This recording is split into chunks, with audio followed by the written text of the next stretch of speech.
শতাব্দীর গহীনে হারিয়ে যাওয়া ইতিহাসের সোনালী অধ্যায় আবারও ফিরে আসছে।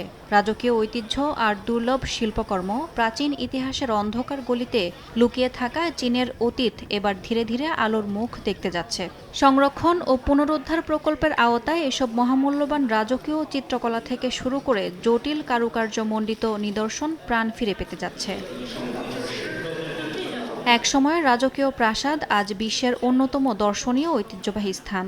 এখানে সংরক্ষিত রয়েছে প্রায় ২০ লাখ প্রাচীন শিল্পকর্ম, যার বেশিরভাগই থেকে গেছে সাধারণ দর্শনার্থীদের চোখের আড়ালে। নিদর্শনগুলোর মধ্যে কিং রাজবংশের মহামূল্যবান রঙিন পাথর বসানো বোর্ড রয়েছে।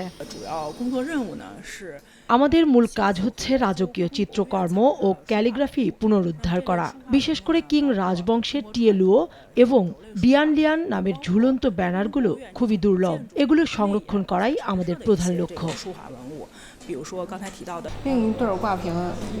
এই শিল্পকর্মটির বয়স কয়েকশো বছর। বিশেষজ্ঞদের মতে এর কাঠামোতে দেখা গেছে প্রচুর ফাটল, আর এতে বসানো ১০০-র বেশি মূল্যবান পাথরের বেশিরভাগই খুলে পড়েছিল।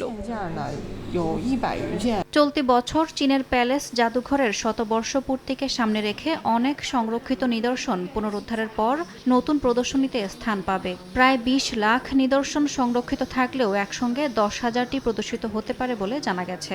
আর নতুন এ উদ্যোগের ফলে চীনা সাংস্কৃতিক ঐতিহ্যের আরও বিস্তৃত অংশ মানুষ দেখতে পারবে বলে জানান আয়োজকরা। ইয়াসমিন অনন্যা, সময় সংবাদ।